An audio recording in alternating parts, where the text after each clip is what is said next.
Assalamualaikum warahmatullahi wabarakatuh. Salam sejahtera untuk kita semua.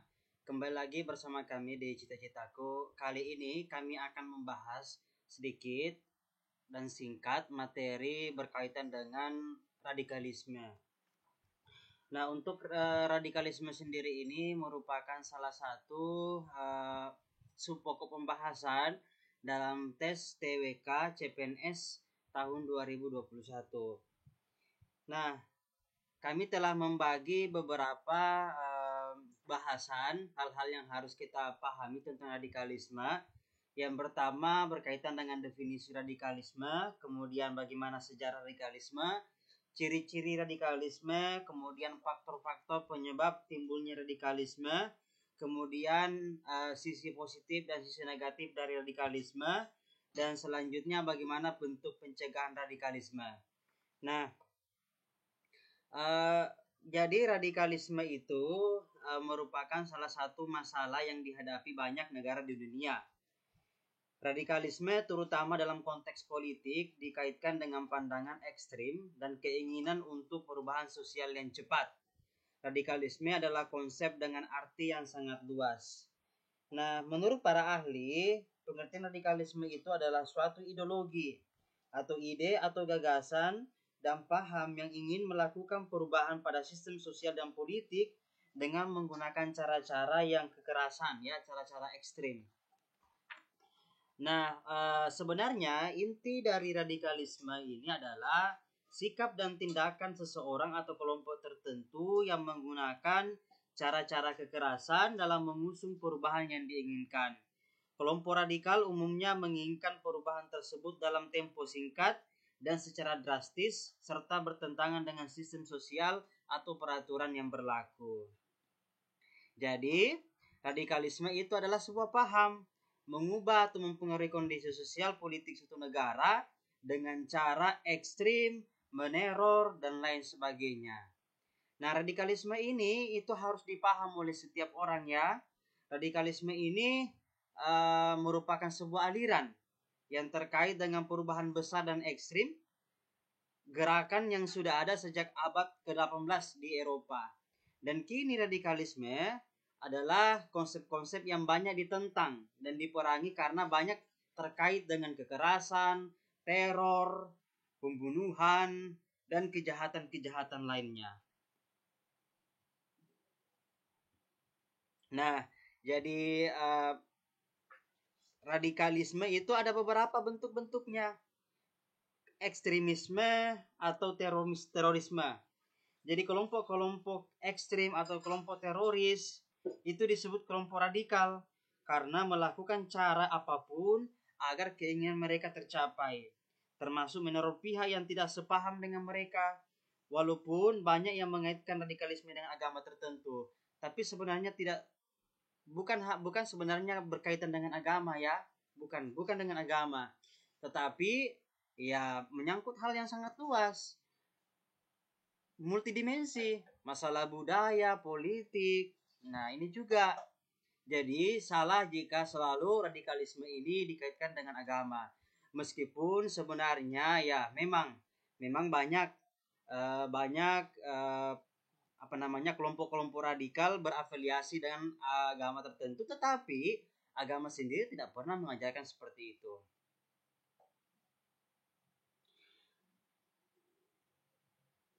Oleh karena itu kita harus paham, ya, bahwa radikalisme ini itu adalah masalah politik, bukan masalah agama. Nah, bagaimana sebenarnya sejarah radikalisme? Jadi radikalisme itu berasal dari bahasa Latin, radix, yang artinya akar. Jadi jika kita artikan, radikalisme itu merupakan sebuah istilah yang digunakan pada abad akhir ke-18 untuk pendukung gerakan radikal. Pada dasarnya, radikalisme sudah ada sejak zaman dahulu karena sudah ada di dalam diri manusia. Namun, istilah radikalisme ini atau radikal pertama kali diperkenalkan oleh Charles James Fox, di mana memaparkan tentang paham pada tahun 1797. Nah, saat itu si Charles ini menyuruhkan reformasi radikal dalam sistem pemerintahan di Inggris ya, di Britania Raya.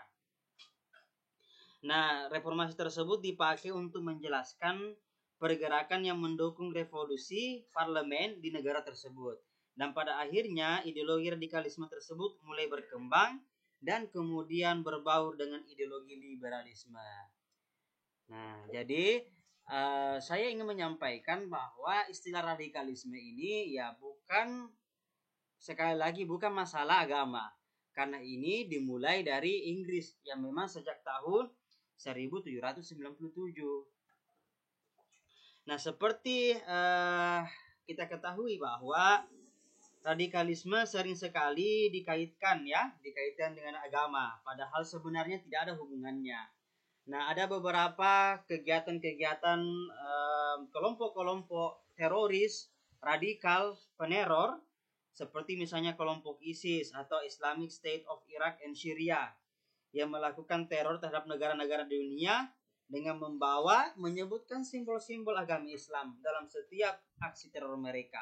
Padahal Islam sendiri tidak pernah mengajarkan seperti itu ya. Nah, tindakan-tindakan dari kelompok-kelompok inilah dukungan dari sebagian kecil umat Islam, padahal sebenarnya bukan ajaran Islam, akhirnya membuat sebagian masyarakat dunia menganggap bahwa ISIS merupakan gambaran dari ajaran Islam. Namun tentu saja hal tersebut tidak benar, karena sebagian besar umat Islam justru mengutuk tindakan-tindakan keji yang dilakukan oleh ISIS.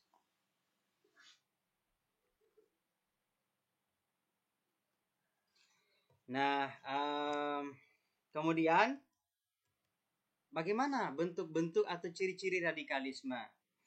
Nah, jika kita mempelajari beberapa sumber, maka kita akan menemukan bagaimana sebenarnya ciri-ciri radikalisme itu. Jadi radikalisme ini sangat mudah kita kenali. Hal tersebut karena pada umumnya penganut ideologi radikalisme ini ingin dikenal atau terkenal, ya justru ingin mereka eksis ya, diketahui, ingin mendapat dukungan lebih banyak dari orang, simpati, ya dengan menjual agama atau apa dan lain sebagainya. Nah, itulah sebabnya radikalisme ini selalu menggunakan cara-cara yang ekstrim. Nah, kalau misalnya ada pihak-pihak yang tidak sesuai dengan mereka, nah di saat itulah terjadi tindakan-tindakan intoleran ya. Mereka itu tidak mau menghargai pendapat dan keyakinan orang lain, hanya pendapat mereka yang dianggap benar. Nah, itu. Kemudian fanatik ya, selalu merasa benar, selalu merasa pemahamannya benar dan menganggap orang-orang yang tidak mengikutinya itu sebagai orang-orang yang sesat atau salah. Kemudian mereka eksklusif, ya, eksklusif, membedakan diri dari umat Islam umumnya. Jadi berbeda dengan umat Islam pada umumnya. Jadi mereka itu semacam apa ya? Semacam punya ajaran, tetapi tidak sesuai dengan ajaran Islam secara sepenuhnya. Dan revolusioner, cenderung menggunakan cara-cara kekerasan untuk mencapai tujuan. Nah, ada juga sumber lain mengatakan bahwa ciri-ciri radikalisme itu acap kali mengklaim kebenaran tunggal, ya sama ya. Kemudian cenderung mempersulit agama, cenderung emosional dalam menyampaikan pendapat, keras kasar dalam berbicara atau berinteraksi, mudah berburuk sangka terhadap orang lain, menggunakan cara kekerasan untuk memaksakan kehendak. Sampai hampir sama ya. Nah, jadi radikalisme ini adalah tanggapan pada kondisi yang sedang terjadi. Tanggapan tersebut kemudian diwujudkan dalam bentuk evaluasi, penolakan, bahkan perlawanan dengan keras. Jadi jika misalnya ada peraturan pemerintah yang tidak sesuai dengan pemikiran mereka, akan dilakukan penolakan dengan keras, bahkan sampai dengan tindakan teror dan lain sebagainya. Nah, orang-orang yang menganut paham radikalisme itu biasanya memiliki keyakinan yang kuat terhadap program yang ingin mereka jalankan. Jadi meskipun kita sudah berikan mereka arahan, binaan, tetap saja kalau ideologi radikalisme sudah mengakar kepada diri seseorang, maka akan sangat sulit untuk memperbaiki. Butuh waktu yang lama ya untuk mengubah pemahamannya, ideologinya. Nah, itulah ciri-ciri radikalisme. Kemudian kita bahas Apa saja sebenarnya faktor-faktor terjadinya radikalisme? Nah, tentu saja ada berbagai macam faktor, yaitu faktor pemikiran, faktor ekonomi, faktor politik, faktor sosial, faktor psikologi, faktor pendidikan, kemudian faktor budaya, dan lain sebagainya. Nah, faktor pemikiran. Jadi radikalisme itu dapat berkembang karena adanya pemikiran bahwa segala sesuatu harus dikembalikan ke agama, walaupun dengan cara yang kaku dan menggunakan kekerasan. Padahal sebenarnya tidak seperti itu. Itu pemikiran mereka, ideologi mereka. Kemudian faktor ekonomi. Masalah ekonomi juga berperan membuat paham radikalisme muncul di berbagai negara. Sudah menjadi kodrat manusia untuk bertahan hidup. Dan ketika terdesak karena masalah ekonomi, maka manusia dapat melakukan apa saja, termasuk meneror manusia lainnya. Jadi kalau sudah terdesak masalah ekonomi, apapun bisa dilakukan. Orang diteror supaya dia dapat uang. Nah, itu contoh-contoh radikalisme. Kemudian faktor politik. Jadi misalnya adanya pemikiran sebagai masyarakat bahwa seorang pemimpin negara hanya berpihak pada pihak tertentu, mengakibatkan munculnya kelompok-kelompok masyarakat yang terlihat ingin menegakkan keadilan. Kelompok-kelompok tersebut bisa dari kelompok sosial, agama, maupun politik. Alih-alih menegakkan keadilan, kelompok-kelompok ini seringkali justru memperparah keadaan. Kadangkala misalnya suatu kelompok karena masalah tidak suka dengan seseorang pemimpin, apakah misalnya pemimpinnya berbeda paham dan lain sebagainya. Nah, disinilah mereka membangun sebuah opini. Jadi melawan negara, melawan pemerintah yang sah, itu sangat tidak dibenarkan ya. Sampai meneror, jadi seolah-olah menuntut keadilan, justru tidak seperti itu sebenarnya ya. Justru memperparah keadaan, memecah belah bangsa. Kemudian faktor psikologi. Faktor sosial. Nah, faktor sosial ini erat hubungannya dengan faktor ekonomi ya. Sebagian masyarakat kelas ekonomi lemah umumnya berpikiran sempit sehingga mudah dipercaya kepada tokoh-tokoh yang radikal karena dianggap dapat membawa perubahan drastis pada kehidupan mereka. Seringkali karena sudah terdesak misalnya masalah ekonomi, kemudian adanya masalah-masalah sosial, nah seringkali orang bergabung dengan kelompok lain dengan dalih mereka mendapat keuntungan, dipengaruhi dan lain sebagainya, padahal sebenarnya mereka dimanfaatkan untuk kepentingan kelompok-kelompok tertentu. Nah, kemudian faktor psikologi. Nah, peristiwa pahit dalam hidup seseorang juga dapat menjadi faktor penyebab radikalisme. Misalnya seseorang orang tuanya pernah dibunuh oleh seseorang suku lain misalnya. Nah, karena dia punya rasa dendam sejak kecil, kemudian sampai dia besar, akhirnya dia bagaimana cara membangun kelompok, kemudian melakukan pembalasan dendam, melakukan teror dan lain sebagainya. Ya, bagaimana supaya dendamnya itu bisa terbalaskan. Ini banyak seperti itu, keadaan-keadaan seperti itu, ya. Kemudian tentu saja ada faktor pendidikan. Jadi faktor pendidikan ini merupakan salah satu faktor penyebab munculnya radikalis di berbagai tempat, khususnya di pendidikan agama. Jadi seringkali seringkali tempat-tempat atau institusi agama dijadikan tempat untuk mengajarkan paham-paham yang radikal. Sebenarnya bukan hanya institusi agama ya, bahkan pendidikan-pendidikan formal, perguruan tinggi dan lain sebagainya itu sangat mudah, sangat rentan dimasuki ajaran-ajaran atau paham-paham radikal yang berusaha membentuk kelompok yang lebih besar untuk melakukan tindakan-tindakan radikalisme.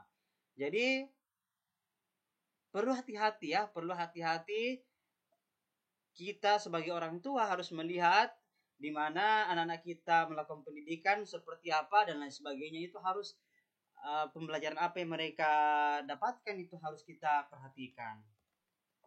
Nah, tentu saja ada juga faktor ideologi di mana terjadi dua tren paham tentang keyakinan yang menjurus kepada nilai agama sebagai sebuah pembenaran ingin gantikan dasar yang ada. Ya, misalnya Pancasila digantikan dengan ideologi tertentu. Ya. Itu masalah ideologi. Kemudian masalah sosial budaya, misalnya terjadi konflik antar suku, antar budaya dan lain sebagainya, ya. Nah, ini sering juga terjadi. Akhirnya memunculkan kegiatan-kegiatan radikal.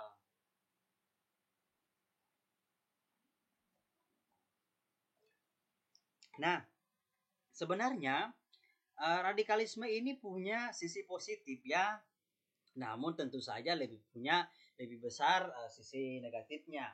Kalau sisi positifnya, biasanya penganut radikalisme ini punya tujuan yang jelas dan sangat yakin dengan tujuan tersebut. Mereka ini sangat susah untuk diubah. Kalau misalnya keinginan mereka untuk melakukan misalnya mengganti ideologi, pasti mereka perjuangkan, ya, pasti akan diperjuangkan. Nah, atau misalnya mau memecah atau meneror suku tertentu, nah pasti akan mereka usahakan bagaimana supaya hal itu bisa terjadi. Atau misalnya tidak suka dengan pemimpin tertentu, nah pasti bagaimana caranya itu supaya pemimpin itu jatuh. Nah, itu seperti itu. Kemudian sebenarnya bagus, ya, andaikan paham ini digunakan secara baik. Ya, masalahnya kadangkala mereka memang fokus pada tujuan, tapi tujuannya salah. Nah, seperti itu. Kemudian penganut radikalisme memiliki kesetiaan dan semangat juang yang sangat besar dalam mewujudkan tujuannya. Nah, untuk mencapai tujuan tertentu, misalnya menegakkan sesuatu, melengsarkan pemimpin, itu pokoknya mereka setia dan punya semangat juang besar. Nah, justru salah karena semangat dan kesetiaannya ini digunakan untuk hal yang tidak baik. Nah, kekurangannya ya tentu saja penganut radikalisme ini tidak dapat melihat kenyataan yang sebenarnya karena beranggapan bahwa semua yang berseberangan pendapat adalah salah. Selalu bahwa apapun yang berbeda dengan pendapat mereka, pasti mereka salah. Padahal mereka tidak mau belajar sebenarnya. Ya, mereka tidak mau belajar. Tidak semuanya pendapat kita itu benar. Umumnya memakai cara kekerasan dan cara negatif lainnya dalam upaya mewujudkan tujuannya. Ya, cara kekerasan ini yang kita garis bawahi. Boleh sebenarnya kita memperjuangkan hal-hal yang benar, yang kita anggap benar. Tetapi jangan dengan kekerasan, jangan dengan cara-cara negatif. Ya. Kemudian penganut radikalisme menganggap semua pihak yang berbeda pandangan dengannya adalah musuh yang harus disingkirkan. Ini salah, ya. Jadi bertolak belakang dengan paham Pancasila atau paham demokrasi, di mana kita harus menjunjung tinggi keberadaan, ya, kita wajib jika ingin menegakkan HAM tentu harus menegakkan kewajiban, ya, seperti itu, harus seimbang. Kemudian penganut radikalisme tidak peduli dengan HAM, ya, pokoknya teror orang, bunuh orang, ancam orang. Ya, padahal setiap orang punya hak dasar untuk hidup dengan baik, hidup dengan damai, dan lain sebagainya. Kemudian bagaimana pencegahan radikalisme? Nah, tentu ini menjadi concern utama bukan hanya pemerintah, tentara, kepolisian, tetapi seluruh stakeholder. Rakyat juga harus bersatu. Nah, radikalisme ini perlu dicegah. Kita tidak bisa sebenarnya menghilangkan yang namanya radikalisme, akan sangat sulit dihilangkan. Karena pada dasarnya sejak orang lahir itu memang di dalam diri itu bisa saja muncul ideologi radikalisme ini. Tetapi setidaknya ada cara-cara pencegahan.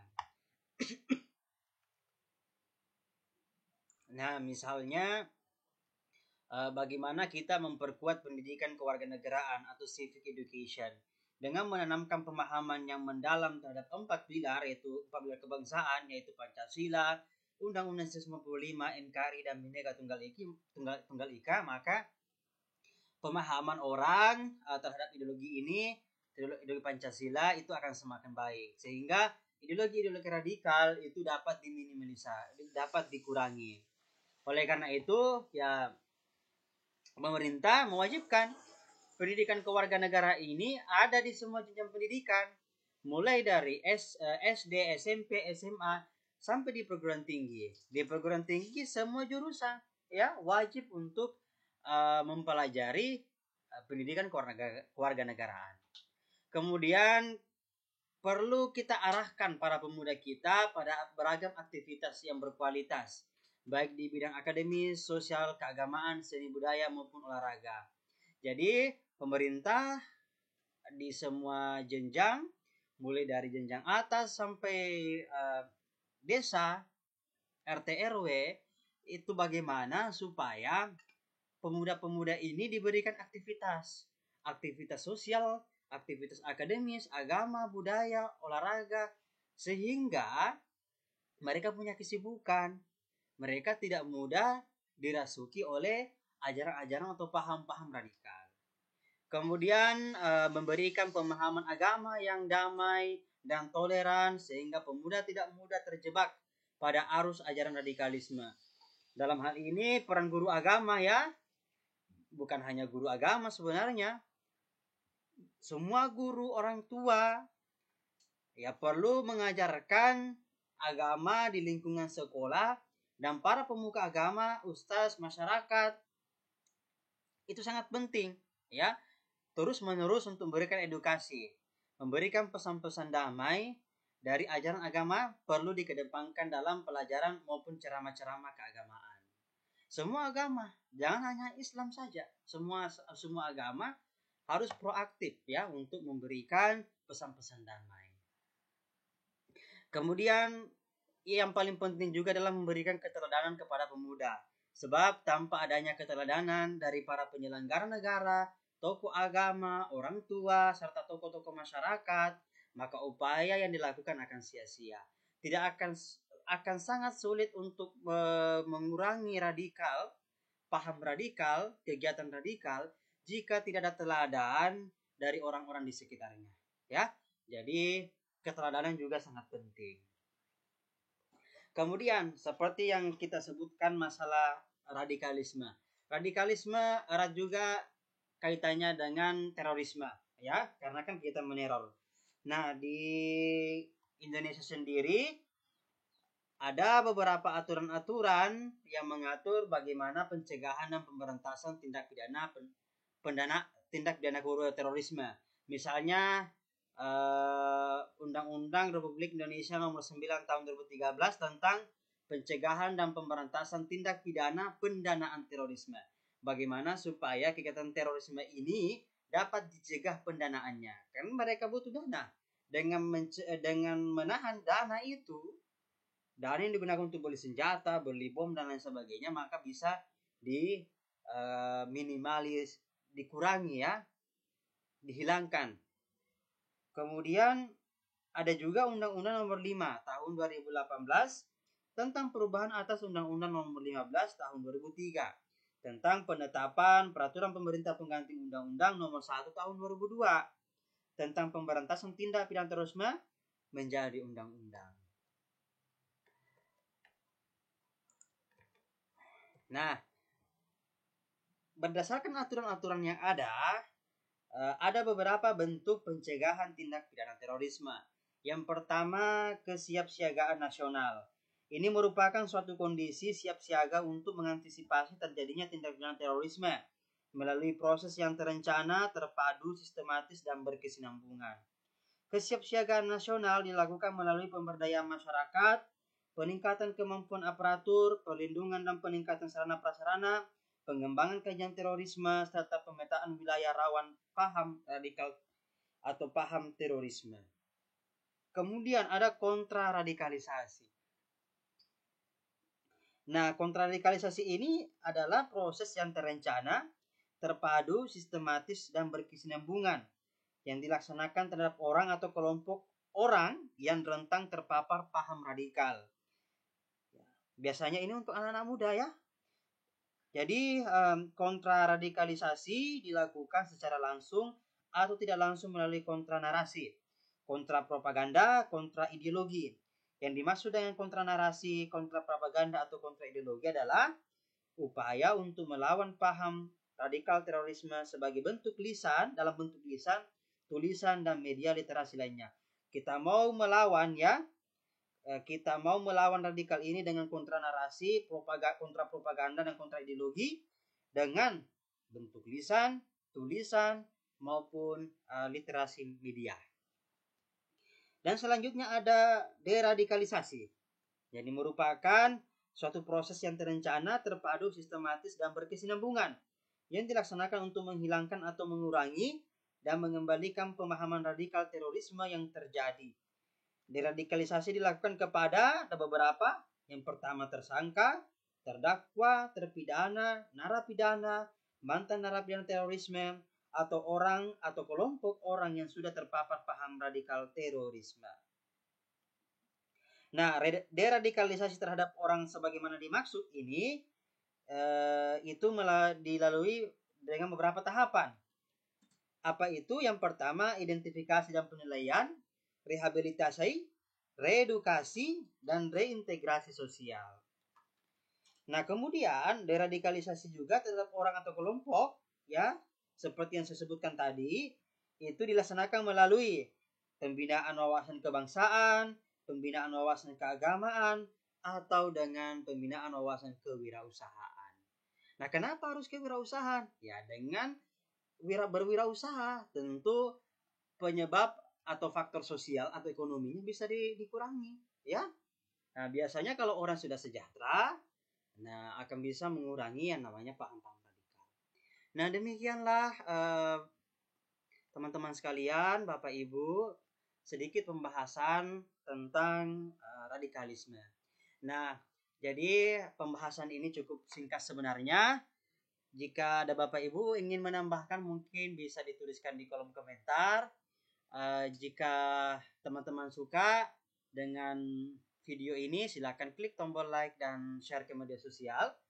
Nah, semoga ya untuk mencapai kesuksesan dalam hal ini, mencapai lulus CPNS tahun 2021, tentu kita harus berani ya. Keberanian yang akan membuka jalan.